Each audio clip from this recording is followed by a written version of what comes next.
اور لوگوں کے ساتھ عدل و انصاف کریں گے تو اللہ فرماتے ہیں یہ بہتر ہے. بہتر ہے خیر اس میں تفضیل ہے نا.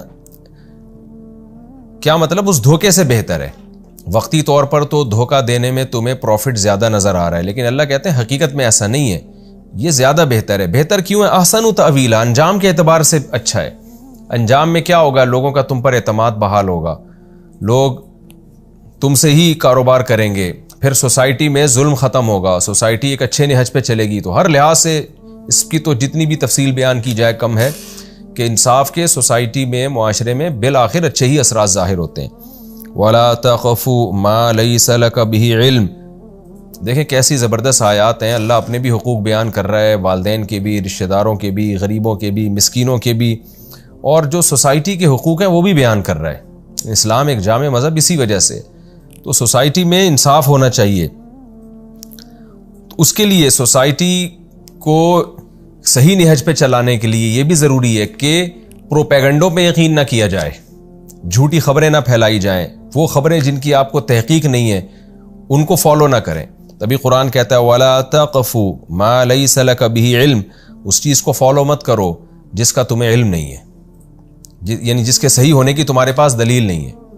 اس میں تمام باطل چیزیں جن کی ہمارے پاس کوئی مستند دلیل نہیں ہوتی اور ہم اس کو فالو کر رہے ہوتے ہیں. توہم پرستی اس میں آ گئی، تمام باطل مذہب اس میں آ گئے، بغیر دلیل کے دعوے اس میں آ گئے، اور اس میں بغیر تحقیق کے خبروں کو نشر کرنا بھی آ گیا. آپ نے کہیں خبر سنی، آپ کو نہیں پتا ہے کہ یہ صحیح بھی ہے یا نہیں ہے، تو آپ نے فوراً وہ خبر آگے پھیلا دی. تو اس کا مطلب آپ ایک ایسی چیز کے در پہ ہو گئے، ایسی چیز کے پیچھے چل پڑے جس کی خود آپ کو تحقیق نہیں ہے. تو یہ بھی بہت خطرناک عمل ہے. کیوں اللہ نے اس میں ڈرایا کس طرح سے؟ ان السمع والبصر والفؤاد کل اولئک کان عنہ مسئولا. اس لیے کہ جو کچھ تم سن رہے ہو، جو کچھ تم دیکھ رہے ہو، اور جو کچھ تمہارے دل میں خیالات گزر رہے ہیں.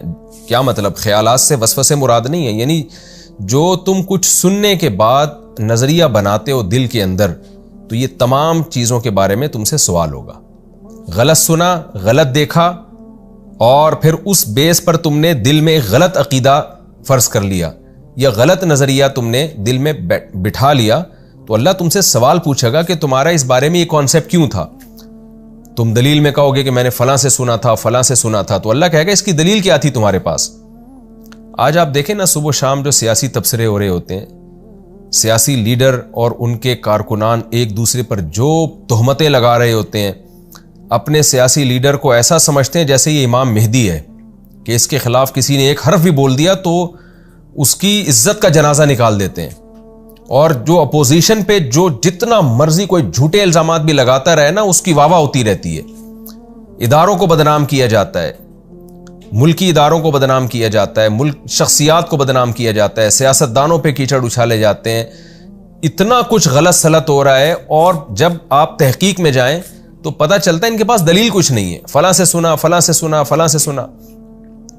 مجھ سے ایک صاحب ملنے کے لیے آیا اور کسی لیڈر کے بارے میں کہنے لگے وہ اس نے اتنی کرپشن کی ہے اور یہ کیا اور وہ کیا ہے اور پتہ نہیں اتنے کروڑوں کے پلاٹ ہیں اس کے پاس.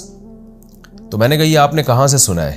اور یہ کہا کہ اس نے بیرون ملک اتنی جائیداد بنا لی ہے. میں نے کہا یہ آپ کے پاس رپورٹ کہاں سے آئی ہے؟ پھر میں نے ان سے کہا کہ میں جس کی آپ بات کر رہے ہو میں اس کی حمایت نہیں کر رہا، ہو سکتا ہے اس سے ڈبل جائیداد بنائی ہو، لیکن آپ کے پاس کیا رپورٹ ہے؟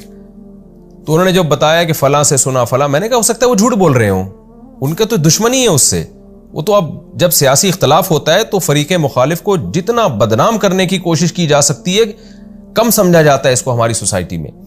تو بھائی نا عقیدت میں ایسے اندھے ہو جایا کریں کہ اگر آپ کو کوئی اچھا لگ رہا ہے تو بس اچھا سمجھیں اس کو، اتنا نہ کہ اگر کوئی اس پر عیب اس کے پر اعتراض کرتا ہے اور اس پہ جو ہے نا اس کو کسی خرابی کو ہائی لائٹ کرتا ہے تو آپ ایک دم ایسے منہ سے جھاگ نکلنا شروع ہو جاتا ہے کہ جیسے اس نے امام مہدی پر اعتراض کر دیا ہے. لیکن دوسرے اور آپ اس کو کہتے ہیں بغیر دلیل، لیکن جب آپ دوسرے پہ طنز کرتے ہیں، دوسرے پہ الزامات لگاتے ہیں، تو آپ کا بھی وہی طریقہ ہوتا ہے جو سامنے والے کا تھا. اور ہمارے ملک میں تو جس کا جو آپ کے ساتھ ہے تو اس کے جو ہے نا وہ اس کے تو 700 خون بھی معاف ہیں، اور جو آپ کے ساتھ نہیں ہے اس کا حج بھی باطل ہے. یعنی اتنا ہمارے ہاں یہ سب چیزیں چل رہی ہیں، اور پوری دنیا اسی پروپیگنڈے پہ چل رہی ہے کہ جب بھی کسی چیز کو سوسائٹی میں پھیلایا جاتا ہے تو خوب جھوٹ بولا جاتا ہے، خوب پروپیگنڈا کیا جاتا ہے. بعض لوگوں نے اپنا ایک اصول بنایا ہوا ہے کہ جو بھی طاقتور ہے نا، پاورفل ہے، اس کی مخالفت ہی کرنی ہے. یہ بھی ہمارے یہاں ایک بہت بڑا عیب ہے. جو الزام کمزور کو، یعنی طاقتور پہ غلط الزام لگانے کو ایک خوبی سمجھا جاتا ہے اور اس کو حق پرستی سمجھا جاتا ہے. تو اسلام میں یہ نہیں ہے کہ طاقتور ہے یا کمزور ہے. اسلام میں کہ جو آپ الزام لگا رہے ہیں اس الزام کی آپ کے پاس کوئی مضبوط دلیل ہے یا نہیں ہے. اگر ہے تو طاقتور ہو یا کمزور ہو، دونوں کو بلا بلا کہا جائے گا. اور اگر آپ کے پاس مضبوط دلیل نہیں ہے تو بھائی چاہے طاقتور ہو یا کمزور ہو، کسی کو بھی آپ برا نہیں کہہ سکتے. اس کی مثال ایسے ہے نا، سڑکوں پہ جب آپ جائیں کوئی بڑی گاڑی والے سے جب ایکسیڈنٹ ہوتا ہے نا، کہ اس کی بڑی گاڑی ہو اور اس کا جو ہے نا تھوڑا پروٹوکول ہو، تو لوگ ہمیشہ بڑی گاڑی والے کو ہی پکڑ کے کوٹ رہے ہوتے ہیں. کیوں؟ ایک بدگمانی ہے کہ بھائی یہ چونکہ بڑے لینڈ لارڈ فیملی سے تعلق ہے اور اس کے حکومت کی سطح پہ کوئی اچھا عہدہ ہے تو اسی نے غلطی کی ہوگی. یہ بالکل غلط ہے. میں نے ایسے روڈوں پہ واقعات دیکھے ہیں جس میں بعض دفعہ غلطی رکشے والے کی ہوتی ہے، بائک والے کی ہوتی ہے، 100% غلط ہوتا ہے، لیکن چونکہ وہ کمزور ہے تو لوگ اسی پہ ترس کھا رہے ہوتے ہیں. اور لوگ کیا کرتے ہیں کہ جی جو بڑی گاڑی میں جا رہا ہے، طاقتور ہے، اس کو مار رہے ہوتے ہیں پکڑ کے. کیا آپ نے کیا دیکھا کہ غلطی کس کی ہے؟ نہیں جی، بدگمان کہ یار یہ بڑا ہے تو اس میں تکبر ہوگا تو یقیناً یہی ہٹ کرے گا سامنے والے کو. بعض دفعہ ایسا ہوتا بھی ہے کہ تکبر میں آ کے وہ خیال نہیں کرتا ڈرائیونگ کے دوران لوگوں کا، لیکن بعض دفعہ اس کے برعکس بھی ہوتا ہے. تو ہمارے ہاں دلیل جس چیز کو سمجھا جاتا ہے وہ دلیل ہوتی نہیں ہے. تو یہ سب بدگمانیاں. اسی طرح یاد رکھیں فقہا سے بھی لوگ بدگمان ہوتے ہیں. آپ کا علم کم ہے، آپ نے ایک فقیہ کا مسئلہ سنا، فوراً یوٹیوبرز اس کے خلاف کلپ بنا دیتے ہیں جو نئے نئے اسکالرز آ رہے ہیں کہ دیکھو امام حنیفہ نے یہ لکھا، امام شافعی نے یہ لکھا، فلاں عالم نے یہ لکھا، فلاں بزرگ نے یہ لکھا، یہ سب 2 نمبر ہیں. تو آپ اتنی جلدی بدگمان کیوں ہوتے ہیں؟ آپ اس کی تحقیق کریں. ہو سکتا ہے ان کی دلیل تک آپ کا دماغ نہ پہنچا ہو، آپ کی وہاں تک نالج نہ ہو، یا آپ کا مینٹل لیول ہی نہ ہو ان کی دلیل کو سمجھنے کی، آپ میں صلاحیت ہی نہ ہو. تو ہر جگہ بدگمانیاں، بغیر دلیل کے الزامات. یوٹیوب پہ آپ دیکھ لیں، کسی کو بھی ذلیل کرنا ہو، رسوا کرنا ہو، 2 منٹ لگتے ہیں اس کی عزت کا جنازہ نکالنے میں. میں تفسیر میں ایسے واقعات نہیں سناتا، لیکن ابھی ایک مثال سامنے آئی. مولانا طارق جمیل صاحب پہ الزام لگائے گئے 49 ارب کی جو ہے ان کے بینک سے ٹرانزیکشن ہوئی ہے. اس کو اتنا پروموٹ کیا گیا کہ میں بھی سمجھنے لگا کہ ایسا ہوا ہوگا، لیکن چندے وندے کی رقم آئی ہوگی، ظاہر ہے وہ کرپٹ تو نہیں ہے. لیکن جب میں متعلقہ لوگوں سے ملا، بینک والوں سے ملا جا کے، تو انہوں نے کہا کہ ایسا کچھ بھی نہیں ہے. تو میرا خیال یہ تھا کہ FBR والوں نے غلط نوٹس بھیجا ہے، تو انہوں نے بتایا کہ FBR نے بھی کوئی نوٹس نہیں بھیجا. آپ دیکھیں کچھ بھی جب صحیح ذرائع سے آپ تحقیق کرتے ہیں نا تو کچھ بھی نہیں نکلتا، لیکن پروپیگنڈا ایسے ہو جاتا ہے. مفتی نعیم صاحب رحمت اللہ علیہ جب ان کا انتقال ہوا تو ان کے بیٹوں پر یہ تہمتیں لگی، الزام لگا اربوں روپے کا. جب میں نے جا کے ان کے پرسنلی ملا، یا میں تو بینک مینیجر سے بھی ملا، تو انہوں نے بھی کہا کچھ بھی نہیں ہے، اتنے پیسے ہی نہیں ان کے اکاؤنٹ میں پڑے ہوئے. لیکن آپ میڈیا پہ خبریں دیکھیں کیسی چل رہی ہیں اور لوگ تبصرے کر رہے ہیں. تو میں لوگوں کے شخصی واقعات اس تفسیر کے لیکچر میں نہیں بتاتا، لیکن یہاں میں آپ سے بتا رہا ہوں کہ ہم اپنی موت خود ہی مر جائیں گے. اور اسی طرح یاد رکھو غیر مسلم کے بارے میں بھی بدگمانی جائز نہیں ہے جب تک آپ کے پاس دلیل نہ ہو. بعض دفعہ ہر چیز امریکہ کے کھاتے میں ڈالی جا رہی ہوتی ہے، بعض دفعہ ہر چیز غیر مسلموں کے کھاتے میں ڈالی جا رہی ہوتی ہے. اصل میں یہ ان کو پروموٹ کر رہے ہیں، اصل میں یہ نہیں چاہتے. بعض دفعہ وہ ان کو اس سے کوئی غرض ہی نہیں ہوتا، ہم ہی نہیں چاہ رہے ہوتے ترقی کرنا. تو ان آیات کا خلاصہ یہی ہے کہ لا تقف ما لیس لک بہ علم، جس کی تمہارے پاس مضبوط دلیل نہ ہو اس کے پیچھے مت چلو، اس کو فالو مت کرو. کیوں؟ ان السمع والبصر والفؤاد، تم سے تمہارے اعضاء کے بارے میں سوال کیا جائے گا. بغیر تحقیق کے بات کان لگا کے تم نے سنی کیوں؟ جب تمہیں پتہ ہی اس بات کا اہل ہی نہیں ہے تو سنتے کیوں ہو؟ اور ایسی چیز دیکھتے کیوں ہو جس کے بارے میں تمہیں خود یقین نہیں ہے کہ یہ جو میں دیکھ رہا ہوں یہ حقیقت میں ایسے ہے یا نہیں ہے؟ اور اس سن اور دیکھنے کے بعد پھر تم دل میں غلط عقیدے کیوں بناتے ہو، غلط کانسیپٹ کیوں بنا دیتے ہو؟ تو جب تک ہمارے پاس کسی بات کی کوئی دلیل نہ ہو تو ہم اس وقت تک اس کو فالو نہیں کر سکتے. اچھا، اس آیت کا بعض لوگوں نے غلط مفہوم بھی بیان کیا. ہر آدمی، میں نے بتایا نا، فرقہ پرست لوگ قرآن کی آیتوں کو غلط جگہ پھیرتے ہیں. بعض لوگوں نے کہا کہ دیکھو جو لوگ مجتہدین کو فالو کرتے ہیں ان کے پاس بھی تو مسئلے کی دلیل نہیں ہوتی، صرف اس بیس پہ فالو کر رہے ہوتے ہیں کہ فلاں عالم کا قول ہے. تو خوب سمجھ لیں، فاسألوا اہل الذکر ان کنتم لا تعلمون. قرآن کا حکم ہے اگر تمہارے پاس علم نہیں ہے تو پھر تم علماء سے پوچھو، کیونکہ ہر چیز کا ہر ایک کے پاس علم نہیں ہوتا. تو ایسی صورت میں دلیل عالم، ایک عامی آدمی کے لیے عالم کا قول ہی دلیل ہوگا. جیسے آپ نے میڈیکل سائنس کا علم حاصل نہیں کیا تو ڈاکٹر سے آپ پوچھیں گے، تو یہ چیز اندھی تقلید نہیں کہلائے گی. یہ تو قرآن کا حکم ہے کہ جس چیز کا علم نہیں ہے تو اہل علم سے پوچھو. میڈیکل سائنس کا علم نہیں ہے تو ڈاکٹر جو کہے گا اس کو ماننا پڑے گا. تو یہ اس میں داخل نہیں ہے کہ لا تخف ما لیس لک بہ علم، بلکہ یہ اس میں داخل ہے کہ تمہارے پاس علم ہے. علم کیا ہے کہ عقل بھی یہ کہتی ہے، علم بھی یہ کہتا ہے کہ جو جس فیلڈ کا ماہر ہوتا ہے اس کو فالو کیا جاتا ہے. تو اس میں فقہا کو فالو کرنا یہ اس آیت کے تحت داخل ہے. یہ بغیر دلیل کے کسی کو فالو کرنا نہیں ہے، بلکہ جس کے عالم اور مجتہد ہونے پر دلیل قائم ہو چکی ہے، اور وہ دلیل ہے اجماع امت. جیسے امام بخاری نے کہہ دیا کہ یہ تمام احادیث میں صحیح لے کر آیا ہوں، تو امت نے مان لیا. کیوں؟ ہمارے پاس امام بخاری کے برحق ہونے کی دلیل ہے. وہ دلیل کیا ہے کہ اجماع ہے کہ پوری امت نے ان کو مانا ہے، ان کے محدث ہونے کو تسلیم کیا، علم حدیث میں ان کے کمال کو تسلیم کیا. تو ایسے ہی مجتہدین کے اجتہادی صلاحیتیں اور ان کے کامل علم کو پوری امت نے مانا ہے. تو اب اگر کوئی ان کو فالو کرتا ہے تو دلیل ہی کو فالو کرنا کہلائے گا. مصنف ابن ابی شیبہ اور مصنف عبدالرزاق اور دیگر حدیث کی کتابوں میں صحابہ کرام تابعین کے بہت کثرت سے ایسے فتوے موجود ہیں جن میں ان سے فتویٰ لیا گیا، انہوں نے دلیل نہیں دی بلکہ بس فتویٰ دے دیا کہ یہ جائز ہے یہ ناجائز ہے. تو ظاہر ہے اس کو ہم اندھی تقلید نہیں کہہ سکتے. وجہ اس کی ہے کہ صحابی رسول کی بات پر عمل کر رہے ہیں نا ایک شخص، اور صحابی بھی وہ جو نبی کے پاس انہوں نے اتنا ٹائم گزارا ہو. تو ایسے بہت سارے فتوے ہمیں ملتے ہیں حدیث کی کتابوں میں کہ ایک تابعی آئے اور صحابی رسول سے مسئلہ معلوم کیا، انہوں نے جواب دے دیا. تو اب اس کو ہم یہ نہیں کہیں گے وہ بغیر دلیل کے کسی بات کو مان رہے ہیں. بھائی بغیر دلیل کے نہیں مان رہے، ایک ایسے شخص کی بات کو مان رہے ہیں جس کا برحق ہونا دلیل سے ثابت ہے.